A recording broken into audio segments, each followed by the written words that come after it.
नमस्कार, मार्केट पंचनामे में आप सभी का स्वागत है। मैं हूं सुमित और वीकली एक्सपायरी से एक दिन पहले भारतीय बाजारों के अंदर आज एक पहले तो रेंज बाउंड ट्रेड था, लेकिन सेकंड हाफ तक आते आते मार्केट में बिकवाली बढ़ी और दिन के निचले स्तरों पर बाजार बंद होते हुए दिखाई पड़े। दो तीन चीजें सबसे क्रूशियल, पहले तो जो बीएससी के मेजरली सभी इंडिसेस थे वो लाल निशान के अंदर ही बंद होते हुए दिखाई पड़े। मेटल, फार्मा, आईटी, ये तीन ऐसे इंडिसेस थे जहां पर सबसे ज्यादा गिरावट देखने को मिली, स्पेशली आईटी जिसके नंबर्स इसी वीक से स्टार्ट होने वाले हैं और फ्राइडे को टीसीएस के नंबर्स पोस्ट होंगे। उससे ठीक पहले आईटी स्पेस के अंदर बिकवाली आते हुए दिखाई पड़ी। मेटल में जहां कल बहुत जोरदार तेजी थी और फार्मा में जहां परसों जोरदार तेजी थी, उसके बाद कुछ हद तक प्रॉफिट टेकिंग आते हुए दिखाई पड़ी। ऑटो रियल्टी के अंदर भी प्रेशर रहा और रियल्टी में आज मेजर कार्नेज रहा डीएलएफ के अंदर, गोदरेज के अंदर, इंडिया बुल्स रियल एस्टेट के अंदर, जो कि करीब करीब 5-6% तक टूटते हुए दिखाई पड़े। इसके अलावा कंज्यूमर ड्यूरेबल और शेयरों के अंदर भी कुछ हद तक प्रेशर था, जहां पर बढ़िया मूव देखने को मिला वोल्टास, हेवेल्स जैसे स्टॉक में, जो कि अब ईज आउट होते हुए दिखाई पड़ रहे थे।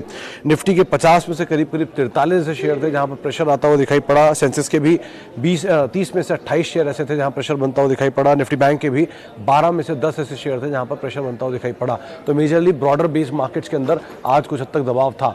मिड कैप में आज बिकवाली खरीदारी रादर कुछ थी। केमिकल स्पेस के अंदर सिलेक्टिव, दीपक नाइट्राइट जैसे स्टॉक्स में एक खरीदारी थी। आज आईआरसीटीसी में जोरदार तेजी यहां देखने को मिली, 4500 के लेवल्स पे पहुंच गया। बॉश के अंदर जो कि नए 17,000 के आसपास, 18,000 के आसपास के लेवल्स जो है वो वहाँ पे आते हुए दिखाई पड़ रहे हैं। और उसके अलावा कई और ऐसी दिग्गज कंपनी जहाँ पर बढ़िया मूव देखने को मिल रहा था। लेकिन मेजरली आज फ्रंट लाइन के अंदर प्रेशर था, मेटल्स में, बैंक्स में प्रेशर था।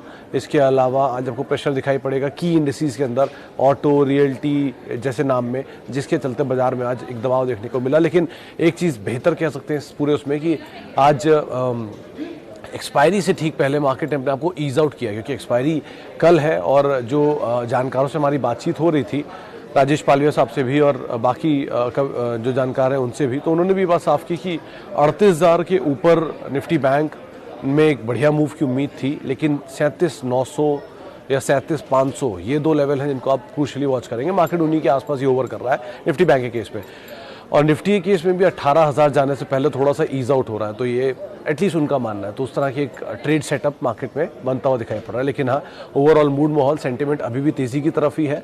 और आज का फॉल जानकार मान रहे कि शायद थोड़ा बहुत बिकवाली देखने को मिली, क्योंकि मिड कैप में आधा से 1% और फ्रंट लाइन इंडेक्स में 1% के आसपास ही बिकवाली रही। लेकिन सेलेक्टिव स्टॉक स्पेसिफिक स्टोरीज आज भी बिल्डअप होते हुए दिखाई पड़ रही थी। चलिए अब सवाल जवाब का सिलसिला शुरू कर लेते हैं और बातचीत कर देते हैं कुछ दर्शकों के सवालों को लेकर भी। सबसे पहला सवाल, associate alcohol and excise to enter at present level. Sir, alcohol में अगर किसी में भी जाना है तो सबसे अच्छा तो यूनाइटेड स्पिरिट है लॉन्ग टर्म के लिए, ऑब्वियस सी बात है, डोमिनेंट है, इसके आगे कोई नहीं खड़ा होता। देश की सबसे बड़ी, दुनिया की सबसे बड़ी लीकर कंपनी की सब्सिडरी है। बियर में हेनिकेन यानी कि यूनाइटेड ब्रेवरीज जिसकी सब्सिडरी इंडिया में लिस्टेड है। तो ये दो कंपनियां लीकर की सबसे बड़े पायनियर हैं। इन दोनों को तो आप पहले फोकस में रखेंगे किसी भी हाल में। दूसरे नंबर पे आते हैं रेडिको खैतान, जिसके ऊपर आप ध्यान दे सकते हैं लीकर स्पेस में। ये सेकंड बिगेस्ट प्लेयर है। कई जगहों पे इनका मार्केट शेयर यूनाइटेड स्पिरिट से बड़ा है कुछ प्रोडक्ट्स में। अच्छा, ये दो होने के बाद अब आते हो आप बाकी टीयर 3 कंपनीज में, जिसमें आता है ग्लोबल स्पिरिट, जिसमें आता है जीएम ब्रेवरीज, जिसमें आता है एसोसिएट अल्कोहल। और एसोसिएट अल्कोहल इनफैक्ट पैकेजिंग करता है यूनाइटेड स्पिरिट के लिए और वही इसका की बिजनेस है। तो अगर वो पैकेजिंग करने वाली कंपनी को आप इतना पसंद कर सकते हो तो यूनाइटेड स्पिरिट्स में क्या प्रॉब्लम है। आराम से ऐड करिए, हर फॉल में ऐड करिए, कीप एडिंग और बढ़िया से होल्ड करिए। अच्छी कंपनी है, विजय माल्या साहब कोई लेना देना नहीं है। डीआईजी उस कंपनी के प्रमोटर है और वन ऑफ द लार्जेस्ट, मतलब दुनिया की सबसे बड़ी जो लिकर कंपनी है उसकी सब्सिडरी है। स्ट्रॉन्ग मार्केट शेयर है, 75% के आसपास के रेवेन्यूज इनके प्रीमियम सेगमेंट से आते हैं। उसमें डोमिनेंस भी है इनकी, प्रीमियम प्रोडक्ट्स में मार्केट शेयर को डोमिनेट करता है। तो अपने आप ही समझ लीजिए कि सही कंपनी है। अच्छा, आगे बढ़ते हैं। आईआरसीटीसी आगे कितना आगे जा सकता है? वाजपेयी साहब, ये तो मुश्किल सवाल है, लेकिन इतना ज़रूर है कि ये आप ऐसे समझिए कि टॉप, आज ही मैंने जो ट्वीट भी किया था कि टॉप 10 कंपनीज जो है इंडिया की लार्जेस्ट पीएसयूज, उसमें अब ये शुमार है। 90 नंबर पे आ चुका है 75,000 करोड़ की मार्केट कैप के साथ, 72,000 करोड़ की मार्केट कैप के साथ। और इतनी तेज़ चलने वाला आईपीओ शायद ही कोई है, जितनी मेरी याददाश्त कहती है, पिछले एक डिकेड में। इससे पहले जुबिलेंट फूड था जो इतनी बड़ी तेज़ी दिखा चुका है। 150 रुपये का इशू प्राइस समझ लीजिए आप एडजस्टमेंट के बाद, और वो दाम आज आपके सामने 4500 रुपये के आसपास है। फिर आता है डीमार्ट और फिर आता है आईआरसीटीसी। लेकिन अब शायद आईआरसीटीसी सबसे ऊपर होगा, 13 गुना के आसपास चल चुका है अपने आईपीओ से। इतनी बड़ी तेज़ी के बाद ईज आउट होगा और आज ही मैं देख रहा था कि इसकी इक्विटी जब एडजस्ट हो जाएगी तो वो हो जाएगी करीब करीब 80 करोड़ के आसपास की। 18-16 करोड़ के आसपास की आज इक्विटी है, वो स्प्लिट होने के बाद 80 करोड़ हो जाएगी। तो इक्विटी साइज़ बहुत तेज़ी से बढ़ेगा। अगर उसके बाद एक बोनस और आ गया या एक एडजस्टमेंट और हो गया तो इक्विटी साइज़ और ड्रास्टिकली बढ़ेगा। तो ज़रा ध्यान से ही ट्रेड करिएगा, संभल के ट्रेड करिएगा, तेज़ी का फ़ायदा उठा के थोड़ा थोड़ा निकलते रहिएगा। ये सबसे अच्छी रणनीति है। एटलीस्ट कॉस्ट को निकाल लीजिएगा, प्रॉफिट के फ्री शेयर छोड़ दीजिएगा, यही सबसे बेहतर रणनीति है, एटलीस्ट अभी जब कोई शेयर इतना तेज चल रहा हो तो। अच्छा जी, आगे बढ़ते हैं। सतीश साहब, ऑयल इंडिया ऑलरेडी बड़ी तेज़ी दिखा चुका है ओएनजीसी के साथ साथ, तो इतनी बड़ी तेज़ी के बाद थोड़ा घुसना रिस्की है, और वो भी सरकारी कंपनी में जहाँ पे हमेशा ऊपर के लेवल पे ओएफएस जाते हैं। तो बड़ा ध्यान से संभल कर ट्रेड करिएगा आप इसमें भी। ऑयल इंडिया को आप ले सकते हैं कंसीडरिंग कि इनके नंबर थोड़े बेटर होंगे ओएनजीसी के साथ साथ, या दोनों के बीच का आप मूवमेंट वो कर लीजिए, एनालाइज कर लीजिए कि ज़्यादा कौन सा चला है। अगर ओएनजीसी ज़्यादा चला है तो ऑयल इंडिया कैचअप करेगा, अगर ऑयल इंडिया ज़्यादा चला है तो ओएनजीसी कैचअप करेगा, या फिर ओएनजीसी शायद ना भी कैचअप करेगी, वो डोमिनेंट है। ओएनजीसी की सबसे बड़ी मतलब इनके पास सबसे ज़्यादा रिफाइनिंग कैपेसिटीज़ है इंडिया में रिलायंस के बाद। तो रिलायंस लेकिन खाली उसी का प्ले नहीं है, उसमें टेलीकॉम रिटेल ही प्ले है, लेकिन प्योर प्ले में ओएनजीसी बहुत बड़ा डोमिनेंट प्लेयर है। तो इसीलिए उसको कैचअप कर सकता है ऑयल इंडिया। तो अगर ओएनजीसी ज़्यादा चला है, ऑयल इंडिया नहीं चला, तो आप तब इसमें एंटर करिए, ज़्यादा बेहतर है। लेकिन अदरवाइज मीडियम टर्म को ही आप तवज्जो दीजिएगा, लॉन्ग टर्म के हिसाब से मत सोचिएगा।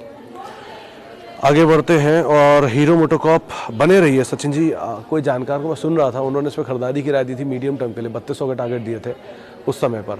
वैसे भी शेयर बहुत टूट चुका है हायर लेवल से, दुनिया की नंबर 1 टू व्हीलर मैन्युफैक्चरर है, तो फंडामेंटल में तो कोई इशू है ही नहीं, ऑब्वियस ही बात है। हाँ, टेक्निकली ये नीचे है, बढ़िया दाम है, ऐड करिए, लॉन्ग टर्म पोर्टफोलियो का हिस्सा बनाइए। अच्छा दाम मिल रहा है आपको किसी स्टॉक में, इतनी बड़ी तेज़ी के बावजूद भी बने रहिए, क्या दिक्कत है।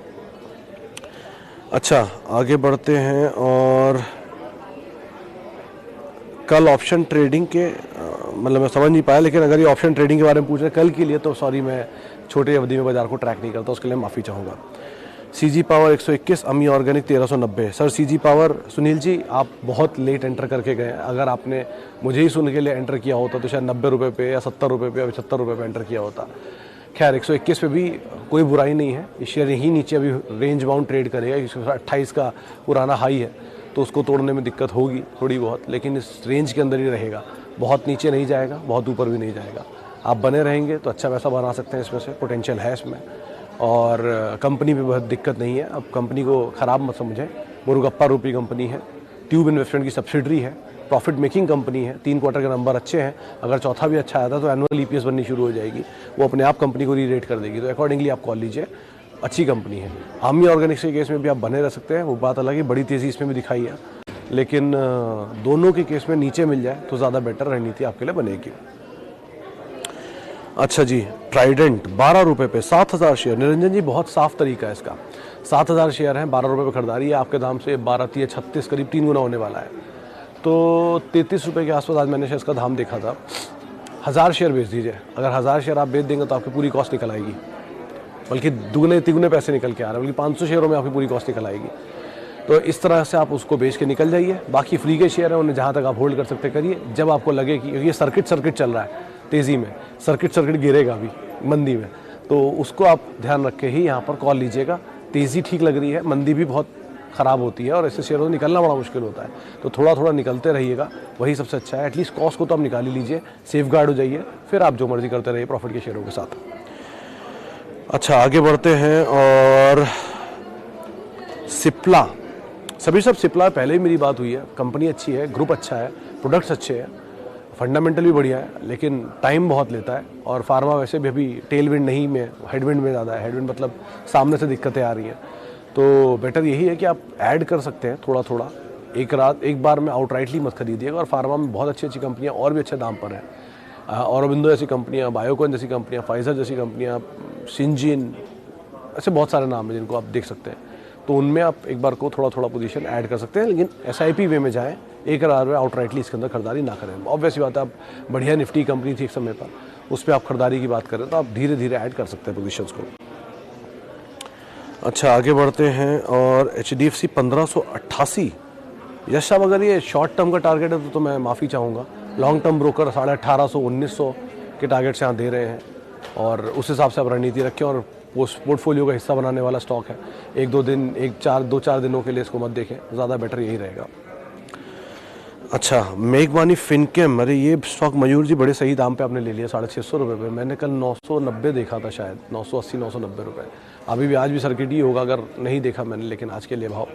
लेकिन हाँ, आपको प्रॉफिट अच्छा हो रहा है, इसमें कोई दो राय नहीं है। बेटर यही कि इस तरह के शेयरों में थोड़ा थोड़ा पैसा लेकर निकलते रहें। किसी भी शेयर में इस समय आप जब बाजार में बहुत अच्छा प्रॉफिट कमा रहे हैं तो कमा के थोड़ा सा पैसा लेकर निकलना में कोई बुराई नहीं है। एटलीस्ट आपकी कॉस्ट के पैसे तो आप निकाल ही सकते हैं। दूसरी तरफ अगर आपका नज़रिया ही 20 साल का है, 30 साल का है, तो अपनी क्वालिटी ऑफ कंपनी को चेक कर लीजिए और उसके हिसाब से आप बने रहिए। फॉल का इस्तेमाल करिए और नई पोजीशन ऐड करिए। तो दोनों तरह के विकल्प आपके सामने, या तो आप खरीदारी करके थोड़ा बहुत प्रॉफिट लेकर निकल जाए, या फिर आप अगर लॉन्ग टर्म इन्वेस्टर हैं और आपको लगता है ये कंपनी बहुत अच्छी है तो आप बने रहें, नीचे और ऐड कर लें। अच्छा जी, आगे बढ़ते हैं। SRF, ऋतु जी ये खरीदारी किस भाव पे, इससे बहुत कुछ क्लियर होगा, क्योंकि नीचे से SRF चला बहुत है और आपको मुनाफा है तो, और नज़रिया लंबी अवधि का, तो बने रहिए। कंपनी अच्छी है, एडजस्टमेंट होने वाला है स्प्लिट का, उसके बाद इस शेयर की डाइल्यूशन और बढ़ जाएगी। लेकिन बेटर यही, कंपनी अच्छी है, ग्रुप अच्छा है, तेज़ी पकड़ रखी है। पुराना ग्रुप है, भरत राम ग्रुप को अगर भी आप पढ़ेंगे तो उसके बारे में आपको समझ में आएगा। लेकिन आप बने रहिए और कंपनी की टू गुड है, कंपनी में कोई प्रॉब्लम नहीं है, फंडामेंटल में कोई प्रॉब्लम नहीं है। एक क्वार्टर के नंबर थोड़े वीक आए थे 2 क्वार्टर पहले, उसके बाद टूटा था, लेकिन उसके बाद एक तरफा तेज़ी दिखाई है। तो बेटर यही है कि आप अगर लंबी अवधि के लिए निवेशित हैं तो आप बने रहिए। छोटी अवधि में तो आपकी कॉल आपको अपने हिसाब से लेनी होगी, किस तरह का प्रॉफिट आप लेकर निकलना चाहती हैं या आपकी सिचुएशन किस तरह की है। अच्छा, आगे बढ़ते हैं। And Nestle India future outlook for 5 year. Shivam ji, कभी इस कंपनी के बारे में पढ़िएगा तो आपको खुद रियलाइज़ होगा ये कंपनी है क्या। जितना मैं इस कंपनी के बारे में जानता हूँ, मैगी में इनका जो डोमिनेंस है वो 70+% के आसपास है, यानी कि 70% ज़्यादा मार्केट शेयर ओन करते हैं मैगी में, सब नहीं खाई होती है। उसके अलावा मिल्क प्रोडक्ट में 1 से लेके 8 साल तक के बच्चों के लिए जो दूध आता है उसमें इनकी मोनोपोली है, लैक्टोजन से लेके नान 1 तक, नान 1 नान 2 तक, तो वो भी सब नहीं पिया ऑलमोस्ट, तो वो भी एक डोमिनेंट प्लेयर है। चीज़, कर्ड, मिल्क, ऐसे कई प्रोडक्ट हैं जो इनके डोमिनेंट हैं, जिसमें अच्छा रेवेन्यू जनरेट करते हैं और प्लस इंडस्ट्रियल प्रोडक्ट्स के लिए भी सप्लाई करते हैं। ये मस्ट हैव वाले पोर्टफोलियो के स्टॉक है, इनमें आप छेड़खानी मत करें। अगर आपके पास है तो लेके शांति से बैठे रहें, नीचे मिल जाए तो और लेके रख लें, और नीचे मिल जाए और लेके रख लें, और शांति से बैठे, धीरे धीरे चलेंगे, आराम से रिटर्न देंगे। साल का 10-15% भी चल जाए तो भी बहुत है। और डिविडेंड आपको मिल ही रहा है, 100 रुपये के आसपास डिविडेंड, 125 रुपये के आसपास डिविडेंड पिछले साल दिया था, तो वो डिविडेंड आपको मिल ही रहा है। तो डिविडेंड खाइए, बने रहिए, पोर्टफोलियो में ऐड करिए, इस तरह की सिचुएशन के साथ करिए। 5 साल नहीं, 15 साल के लिए भी आप इनको ऐड कर सकते हैं, कोई रिस्क नहीं है। जिस तरह की खपत है हमारे देश की, जिस तरह से हम खुद कंज्यूम करते हैं चीज़ों को, और इस तरह की हमारी प्रेफरेंसेस हैं, ये कंपनियां बंद नहीं होंगी, आप आराम से इनके अंदर पोजीशन को ऐड कर सकते हैं। अच्छा जी, आशीष जी क्या कर रहे हैं ICICI में 2 दिन से? सर कौन आशीष जी? हाँ, कौन से वाले ICICI बैंक में वो पोजीशन ले रहे हैं या बेच रहे हैं, मुझे पता नहीं। अच्छा, एक्साइड वर्सेस अमर राजा। मिश्रा साहब, ये कुछ दिन पहले सवाल यही मैंने ही उठाया था इस जगह पर, जहाँ पर दोनों 52 वीक्स लो पर थे। उसके बाद एक्साइड की डील आ गई, HDFC लिमिटेड वाली, HDFC लाइफ वाली, एक्साइड भाग गया। फिर अमर राजा में अब कुछ हुआ, वो भी भाग रहा है। तो अब ये सवाल थोड़ा गलत है, ये दोनों के प्राइसेस भागे हुए हैं। कुछ देर पहले सस्ते दाम पे थे, तब आपने शायद तवज्जो नहीं दिया होगा इस पर, लेकिन दोनों में से बेटर अलग अलग सेगमेंट में दोनों है। कुछ रेलवेज़ को भी केटर करती हैं, कुछ ऑटो को केटर करती हैं। एक्साइड बड़ा मार्केट शेयर ओन करता है अमर राजा से, तो ये दोनों की अलग अलग प्रेफरेंसेस हैं और उसके कुछ कारोबार बिके हैं, तो उनको रेवेन्यू में आएगा। प्रॉफिटेबिलिटी चेक करिए और इसके हिसाब से आप कॉल लीजिए, ज़्यादा बेटर रहेगा। बहुत सीधा तरीका है इसमें, यही होता है। प्रॉफिट देखिए दोनों का साल का, और मार्केट कैप देख लीजिए दोनों की साल की, उससे आपको बिल्कुल भरपूर आइडिया लग जाएगा कौन बेटर है कौन बुरा है, उसके हिसाब से आप एंटर कर सकते हैं। अच्छा, 3i इन्फोटेक, गुड्डू जी अभी तो लिस्ट ही नहीं हुआ, वेट करिए। लिस्टिंग की बातचीत है अक्टूबर में ही, शायद सेकंड वीक में लिस्ट होगा, उसके हिसाब से आप वहाँ पर कॉल लीजिएगा। अभी तो कुछ नहीं, अभी तो डीलिस्टेड है, कुछ खरीद सकते हैं, वेट करिए डीलिस्टिंग का, घबराए नहीं इसमें, आपको जल्दी इसके दूसरी तरह के शेयर अलॉट हो जाएंगे। अच्छा, पीडीलाइट एंड डाबर, सलीम साहब दोनों में ही आपको व्यू तो लंबा ही देना पड़ेगा। पीडीलाइट भी डोमिनेंट है अपने स्पेस में, फेविकोल आप जानते हैं, एडहेसिव्स में, स्टेशनरी बिजनेस के अंदर भी ये बहुत डोमिनेंटली प्ले कर रहे हैं। और डाबर तो ऑलरेडी 100 साल पुरानी कंपनी है ही, एग्रो उसके अंदर आयुर्वेदा के अंदर, और धीरे धीरे वो पूरी एफएमसीजी बन चुकी है। तो कंपनियां दोनों अच्छी हैं और दोनों ही लंबी अवधि के लिए हैं, लेकिन पूरी तरह से एफएमसीजी में उतर जाना भी एडवाइजेबल नहीं है। तो पोर्टफोलियो कुछ हिस्सा जो आप डालना चाहते हैं एफएमसीजी में, उसको आप इन दोनों में डाल सकते हैं, कोई दिक्कत नहीं है, लेकिन लंबी अवधि के लिए। अच्छा, लास्ट सवाल और लेते हैं, बालकृष्ण इंडस्ट्रीज, विजय जी का सवाल है। विजय जी, बालकृष्ण इंडस्ट्री के केस में आप बने रह सकते हैं, जिस तरह के सेगमेंट में डील करते हैं, सबसे बड़े टायर्स जो बनते हैं वो ये बनाते हैं, अच्छी कैपेसिटीज़ हैं, रिसेंटली उन्होंने कैपेसिटी ऐड भी की थी और शेयर भी बहुत कम चला है, वैल्यू वाइज भी इतना बुरा नहीं है, ग्रुप भी ठीक है, तो आप बने रहिए, नीचे मिल जाए आप ऐड भी कर सकते हैं। अच्छा, चलते चलते India bulls real estate and Tata com, दोनों में आप बने रहिए, ना इंडिया बुल्स रियल एस्टेट को बेचिए और ना टाटा कॉम आज की तेज़ी देख के बेचिएगा। 1520 रुपये आज पहुंच गया है वो सरक सरक के, लेकिन अभी भी उन दोनों में बहुत स्टीम बाकी है, स्पेशली टाटा कॉम में बहुत स्टीम बाकी है, तो आप उस हिसाब से उसको देखिएगा। 1170 रुपये में टाटा ग्रुप ने स्टेक खरीदा है, तो आप खुद ही अंदाज़ा लगा लिए कितनी वैल्यू बाकी होगी। लास्ट टाइम उन्होंने 200 रुपये पर खरीदा था, वो उसके बाद 1170 आया, अभी भी सरकार इसमें झुंझुनवाला साहब की हिस्सेदारी है 1.5% के आसपास की, और टाटा ग्रुप भी है, तो आप दोनों में ही एटलीस्ट बने रह सकते हैं, लेकिन ज़्यादा तवज्जो आप शायद टाटा कम्युनिकेशन को दे सकते हैं। ब्रोकरेज हाउस टारगेट 1650 रुपये के कल परसों में आए थे, अकॉर्डिंगली आप कॉल ले सकते हैं। चलिए, फिलहाल अब इतने सवालों को मैं शामिल करूंगा, माफ़ी उन सभी लोगों से जिनसे आज हम बातचीत नहीं कर पाए, और बहुत बहुत शुक्रिया उन सभी लोगों का जिन्होंने हमसे सवाल पूछे और इस कार्यक्रम का हिस्सा बने। कल है वीकली एक्सपायरी, ज़रा ध्यान से संभल कर ट्रेड करिएगा, थोड़ा वोलेटिलिटी सेशन में ज़रूर देखने को मिल सकती है। आप मेरे साथ जुड़ सकते हैं, @सुमित रिसर्च मेरा ट्विटर हैंडल है। नमस्कार।